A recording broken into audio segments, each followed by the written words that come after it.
pertama akan memaparkan tentang makalah kami yaitu Demokrasi Indonesia. Saya M. Bagrajasya, Saya Dikirin Wanita. Saya Putri Aprilia.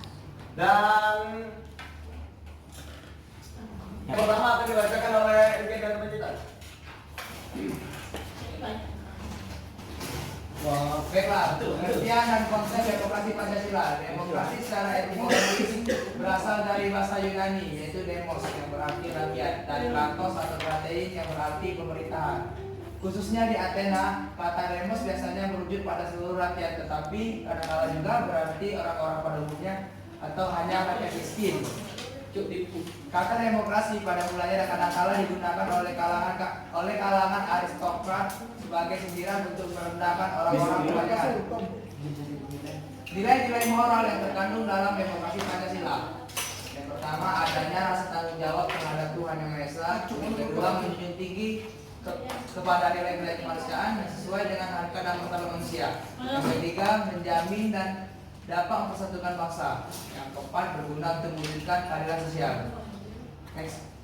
Ciri-ciri demokrasi Pancasila yaitu: 1. Penyelenggaraan pemerintahan berjalan sesuai dengan konstitusi. 2. Dilakukan kegiatan pemilihan umum secara berkesinambungan. 3. Menjunjung tinggi hak asasi manusia dan melindungi hak masyarakat minoritas. Yang keempat, proses demokrasi dapat menjadi kompetisi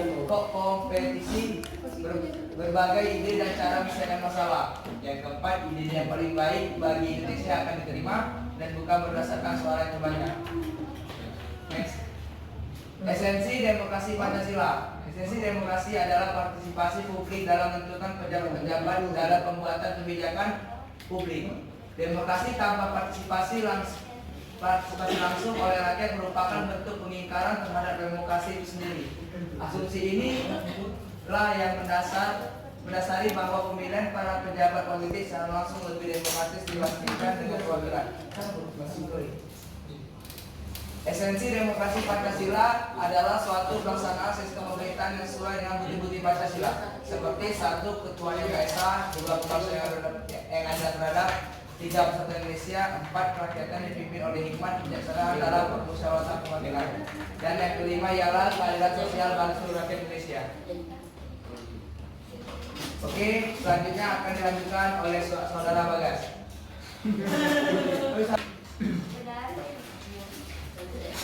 Pentingnya Pancasila sebagai pemerintahan Indonesia dikarenakan sistem demokrasi Pancasila memiliki prinsip: 1. Kebebasan atau kesamaan. Kebebasan atau kesamaan adalah dasar demokrasi.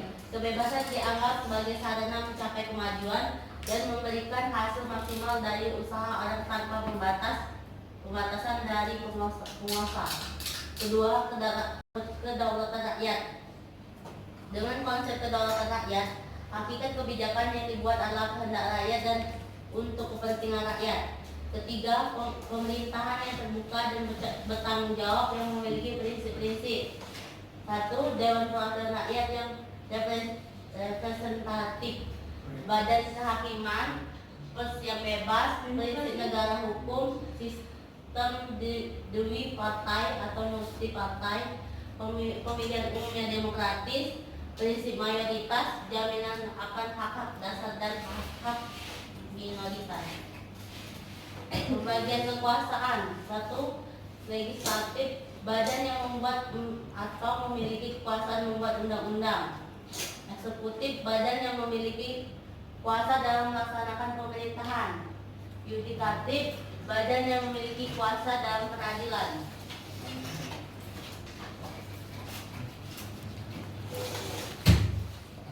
Tantangan penggunaan sistem demokrasi. Melemahnya rasa nasionalisme bangsa Indonesia dengan hasil karya, bahasa dan budaya Indonesia, sehingga mereka lebih memilih untuk mengikuti kebiasaan warga negara lain agar disebut sebagai penggunaan sistem demokrasi. 1. Melemahnya rasa nasionalisme bangsa Indonesia dengan hasil karya, bangsa dan budaya Indonesia, sehingga mereka lebih memilih untuk mengikuti kebiasaan warga negara lain agar disebut kekinian. Kurangnya pemahaman akan Pancasila dan penerapannya dalam berdemokrasi. Ketiga, adalah kemajuan teknologi yang pesat tanpa diimbangi pola pikir dan pemanfaatan teknologi tersebut sehingga mengakibatkan kurangnya kualitas masyarakat. Keempat, hilangnya budaya dan adat dalam bersosialisasi. Selanjutnya akan dibacakan oleh saudara Maga. Pentingnya kehidupan yang demokratis.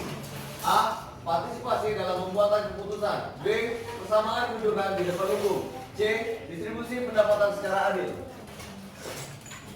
Pendidikan demokrasi. Apa itu aspek sistem pengorganisasian negara? Yaitu ada berbagai hal, yaitu formal, material, kaidah, tujuan, dan organisasi. Ada 3 pendidikan demokrasi. Yang pertama, pendidikan demokrasi secara formal. Yang kedua, pendidikan secara informal. Dan yang ketiga, pendidikan secara non formal.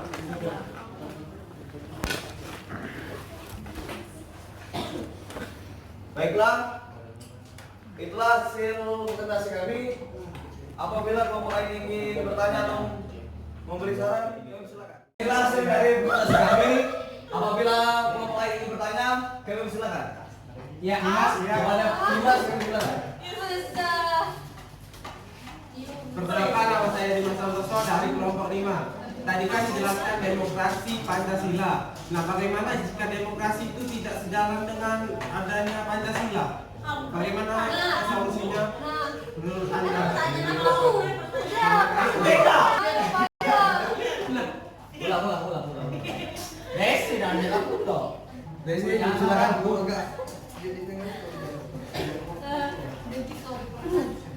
Saya Alfa Desi dari kelompok 7 yang bertanya kepada kelompok 6. Tadi ada kalian menjelaskan kedaulatan rakyat itu dibuat berdasarkan kebijakan dan untuk rakyat. Nah, bagaimana tanggapan kalian terhadap pemerintahan yang sekarang di mana kedaulatan rakyat tidak bisa dirasakan oleh rakyat itu sendiri? Bahkan ada satu kata yang mengatakan yang kaya semakin kaya dan yang miskin semakin miskin. Terima kasih. Oke, terima kasih Desi. Selanjutnya nomor 3.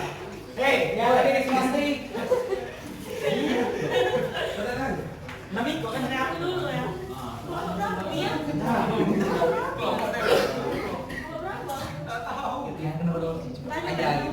Assalamualaikum warahmatullahi wabarakatuh. Waalaikumsalam warahmatullahi wabarakatuh. Perkenalkan, saya Nurul Sulastri dari kelompok 2.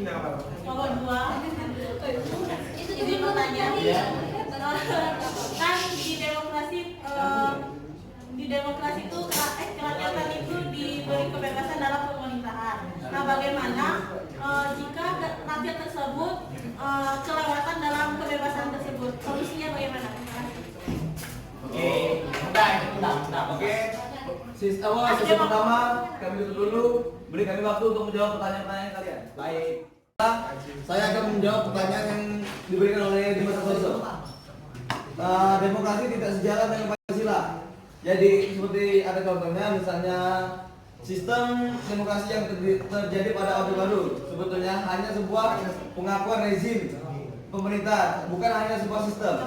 Jadi kalau secara terus-menerus tindakan yang kita lakukan yaitu seperti mengkritik sektor pemerintahan yang mulai melakukan kelemahan nilai demokrasi untuk mendukung nepotisme dan kasus-kasus korupsi yang berada di KPK. Terus selanjutnya memberikan kebebasan kepada media massa.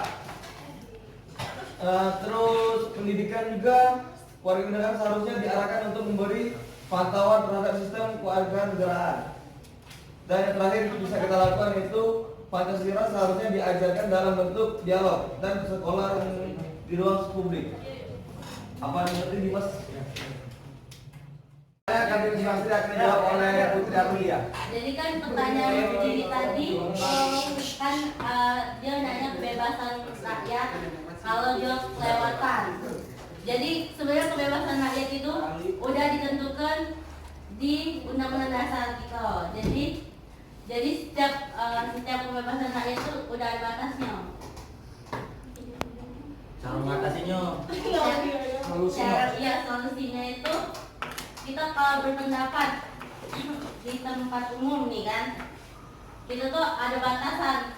Kalau kita nanya soal pribadi Apa kita menjurus soal pribadi yang tidak sesuai, itu yang tidak boleh. Jadi kita kalau nanya itu memang pertanyaan yang sesuai apa yang ingin ditanyakan. Nah ya, sesuai dengan fakta dan bukan tentang hoax ataupun yang lain. Kita menaati norma yang berlaku. Bagaimana saudara ini? Apakah ini Bagaimana bisa- para saudara ini? Aku bisa menerima jawaban dari Putra Lulia? Ya, terima kasih. Maaf itu. Ya itu tuh sudah kebebasan itu pokoknya kebebasan tuh sudah diatur dalam pasal berapa pokoknya lupa, yang penting sudah ada pokoknya kebebasan menyampaikan pendapat di depan umum di pers menyampaikan pendapat. Nah tetapi yo secara ini bela, secara logika gitu sebagai mahasiswa. Mahasiswa kan, kalau kita misalnya demo kemarin, yang kita pengen gara-gara apa, pelantar nama kemarin tuh, yang DPR masuk, ya, yang DPR buat kemarin itu kan sudah tidak sesuai di sana, lah sudah tidak sesuai dengan keinginan rakyat, misalnya itu sudah janggal lah. Ya kita bagaimana secara kita mahasiswa sampai ke depan umum, ya tidak secara anarkis, tidak merusak fasilitas, tidak merugikan, data-datanya juga dijaga, itu maksudnya kebebasan tuh. Nah, jadi kalau kita misalnya nyampaikan undang-undang kita kepada pemerintah, misalnya kita rusak ini, kita bakar ban, kita ini ngomong kotor, mencela, itu kan sudah salah. Itu sampai cak bom balik buat kita cak. Nah, jadi itulah maksudnya bebas tapi tidak kebebasan. Nah, kalau kita sudah kebebasan, cara mengaturnya balik lagi ke peraturan. Ya kalau kita sudah merusak fasilitas, omongan dijaga, apalagi sekarang sudah ada UU ITE. Nah, itu kan kalau kita ngerti masing-masing, walaupun kita salah kan, walaupun wong itu salah ibarat kita caci maki, kita serang fisik dia, kita serang keluarga dia, bisa kita caci keluarga kau diceng-ceng ini. Nah itu kan bisa kita balik lagi ke kita. Nah dia cek itu nah kebebasan sudah diatur. Nah iya, aku tahu, ngerti aku sebenarnya, tapi lebih meyakinkan. Pasal Itu gimana pasal kebebasan sampai pendapat. Mungkin kan kalau pasal-pasal kita gapal, boleh dibuka ini. Iya boleh. Jadi Aku namanya juga, jadi pasal itu ada di pasal 28 J ayat 2 Mantap. tentang hak dan kebebasan. Mantap kali ya. Putri Xiaomi. Juga Metra. Metra sudah. bagaimana ini Dosi? Damai? Damai. Dan Desi akan dijawab oleh Ricky Adianto. Oke, saya akan menjawab dengan Desi. Itu pendapat saya ialah kenapa semua itu terjadi karena ada pihak yang bertanggung jawab dan tidak memegang amanah yang telah diberikan oleh rakyat. Oleh sebab itu kedepannya kita sebagai generasi penerus harus memiliki rasa nasionalisme serta tanggung jawab sehingga kita sebagai generasi penerus bisa menjadi pengemban amanah dari rakyat dengan penuh kejujuran dan tanggung jawab. Apakah jelas? Terima kasih. Yang pertama udah kami tutup. Kami akan membuka sesi kedua. Apakah ada yang bertanya? Kami silakan. Wan Nursi, silakan. Perkenalkan nama saya Didos Bapak dari kelompok 4. Hal yang ingin saya tanyakan adalah masih berkaitan dengan pertanyaan dari saudara Desi. Bagaimana cara kita ataupun cara orang-orang supaya tumbuh rasa nasionalisme atau Pancasila serta demokrasi dalam diri individu seseorang itu, nah. Sehingga apa yang sudah tertulis di dalam undang-undang dan Pancasila itu terrealisasikan sehingga tercapailah kedaulatan yang sesungguhnya. Terima kasih. Terima kasih. Apa ada lagi yang bertanya?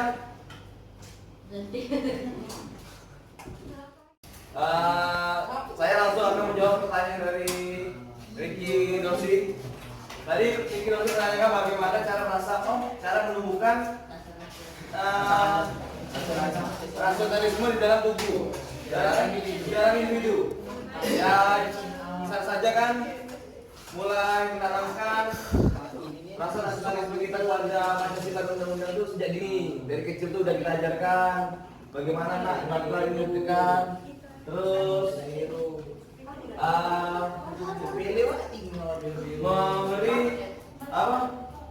memberi hukuman kepada orang-orang yang tidak taat, seperti misalnya lalu lintas kan sering kali dilanggar oleh orang kan, lampu merah diterobos lah, itu akan jadi lebih diperketat untuk agar si individual itu mengerti bahwa benar-benar adanya rasa nasionalisme. Terus bisa juga melakukan seperti kita di sekolah dulu kan, upacara sekolah jangan telat. Itu salah satu contoh juga untuk menemukan rasa nasional kita terhadap Pancasila Indonesia. Bagaimana pada Dosi? Baik, bisa diterima. Saudara Bagas. Kesimpulannya yaitu pengertian demokrasi ialah pemerintahan dari rakyat untuk rakyat dan oleh rakyat. Pemerintahan dari rakyat artinya presiden, gubernur, bupati, kepala desa, pimpinan politik ialah telah dipilih dan mendapatkan mandat dari rakyat sehingga mengembangkan kepentingan rakyat, pemerintahan oleh rakyat. Artinya negara dijalankan oleh rakyat melalui mandat sehingga rakyat menjadi pengawas yang dijalankan oleh rakyat. Pemerintahan untuk rakyat artinya hasil dan kebijakan diarahkan pada kesejahteraan rakyat dan atasan dasar aspirasi rakyat. Konsep demokrasi Pancasila digali dari nilai-nilai masyarakat asli Indonesia dengan nilai-nilai yang melekat kepada seperti desa, demokrasi, rapat kolektivisme, musyawarah mufakat, dan tolong menolong. Istilah lain dari yang berkaitan dengan Tuhan, yaitu tujuan memberikan konsep demokrasi yang sesuai dengan sifat kehidupan masyarakat asli Indonesia, bukan sesuatu yang asing yang berasal dari barat dan dipaksakan pada realitas kehidupan bangsa Indonesia. Sekian dari kelompok kami. Jika ada salah kami mohon maaf. Pada umumnya mohon ampun. Taufiq wal hidayah. Wassalamualaikum warahmatullahi wabarakatuh.